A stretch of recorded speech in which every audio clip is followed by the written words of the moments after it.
আসসালামু আলাইকুম রহমতুল্লাহ। প্রিয় দর্শক, এনসিপি পাড়ায় মধ্যরাতে আগুন লাগিয়ে দিলেন শিবিরের সাবেক কেন্দ্রীয় সভাপতি জাহিদুল ইসলাম। প্রিয় দর্শক, তার একটা মন্তব্য ঘিরে এনসিপির লোকজন সমালোচনা করতেছে।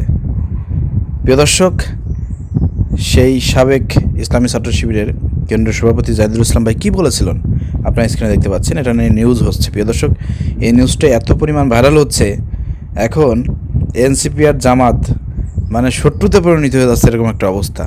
মানে জামাত এনসিপি একই জোটে আছে, কিন্তু তাদের নেতাকর্মী যারা আছে সারা বাংলাদেশে, তাদের মধ্যে একটা অনলাইন সোশ্যাল মিডিয়ায় কিন্তু একটা বাকবিতণ্ডা লেগে গিয়েছে। প্রিয় দর্শক, দেখেন কী কথা লিখছেন জাহিদুল ইসলাম ভাই। তিনি লিখেছেন, হবিগঞ্জ ও মৌলভীবাজারে হামলার ঘটনাগুলোকে খুবই সুপরিকল্পিতভাবে বলে মনে হচ্ছে। উদ্দেশ্য যা হতে পারে, জুলাই মাসে জামাতকে যতটা সম্ভব আলোচনার বাইরে রাখা এবং এনসিপির প্রতি জনসমর্থন, পাবলিক সিম্পিতি তৈরি করা। Good plan, good move. Jahidul Islam, সাবেক সভাপতি ছাত্র শিবির। প্রিয় দর্শক, ডিপ স্টেট বলেন আর ওই প্ল্যান পরিকল্পনা বলেন, এই যে রাজনৈতিক অঙ্গনে কোনো ছোট দলকে বড় আকার করে দেখানো, কোনো ছোট দলকে লাইনে নিয়ে আসা, জনপ্রিয় করে দেওয়া, জনসমর্থন বৃদ্ধি করা, জনগণের কাছে সিম্পিতি অর্জন করানো, এই খেলা কিন্তু একটা পুরনো খেলা। বিভিন্ন সময়, শুধু বাংলাদেশ না, বিশ্বের বিভিন্ন দেশে এই ধরনের খেলা কিন্তু খেলেছে, এ ধরনের খেলা হয়েছে। ছোট ছোট দলের কাছে অনেক বড় বড় দল হেরে গিয়েছে, পতন ঘটে গিয়েছে। এটা একটা প্ল্যান, সুপরিকল্পিত প্ল্যান। প্রিয় দর্শক, এখন এই যে মন্তব্যটি করেছেন সাবেক সভাপতি ইসলামী ছাত্র শিবিরের জাহিদুল ইসলাম ভাই, এটা নিয়ে তো একদম আগুন ধরে গেছে যে কেন জামাতের লোক হয়ে সে এই কথা বলল। এনসিপি আর জামাত তো এক জোটে আছে, তো এনসিপিকে নিয়ে এই ধরনের কেন মন্তব্য করলো? এনসিপির লোকজন তো ক্ষিপ্ত হয়ে গিয়েছে, আফসোস করতেছে, বলাবলি করতেছে যে জাহিদুল ইসলাম ভাই আপনি কি বললেন। আগুন তো লাগাই দিয়েছে। প্রিয় দর্শক, তো প্রিয় দর্শক, আসলে এটা এনসিপির লোকজনকে বলবো যে ওইভাবে অতটা মনে কষ্ট নেবেন না। দেখেন, হবিগঞ্জ এবং মৌলভীবাজারে যে হামলাগুলো হয়েছে, এগুলোকে জাহিদুল ইসলাম ভাই বলেছেন যে সুপরিকল্পিতভাবে মনে হচ্ছে। উদ্দেশ্য হচ্ছে জুলাই মাসে জামাত ইসলামকে আলোচনার বাইরে রেখে এনসিপিকে আলোচনার সামনে রাখবে এবং জনগণের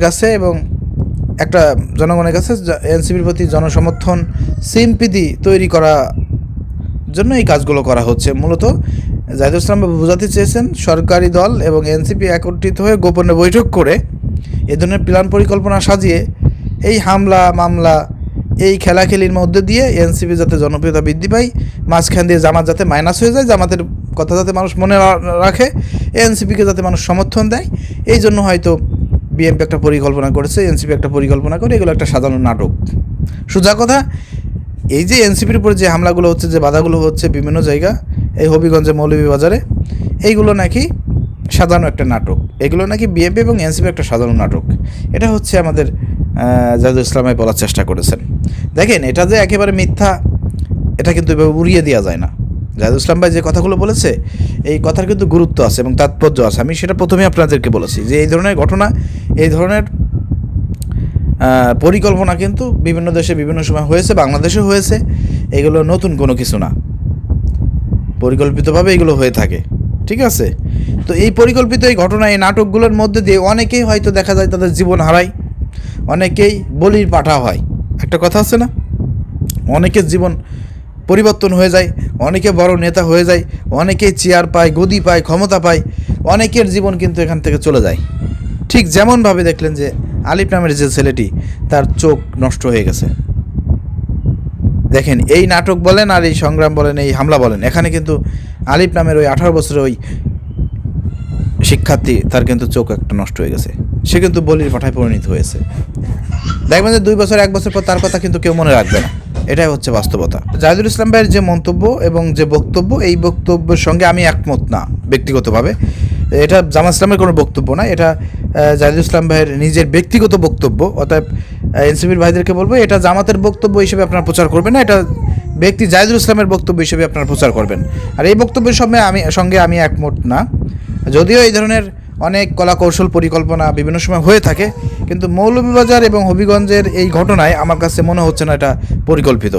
কারণ বিএনপি ছাত্রদলের লোকজন এমনি নাসিরউদ্দিন পাটোয়ারির উপরে ক্ষেপে আছে, কারণ নাসিরউদ্দিন পাটোয়ারি তারেক রহমানকে নিয়ে যে উল্টোপাল্টা বক্তব্য দেয়, যার কারণে তার উপরে অথবা তার দলের উপরে এই ধরনের হামলা, এটা ছাত্রদলের নতুন কোনো বিষয় না, এগুলো তাদের পুরনো অভ্যাস।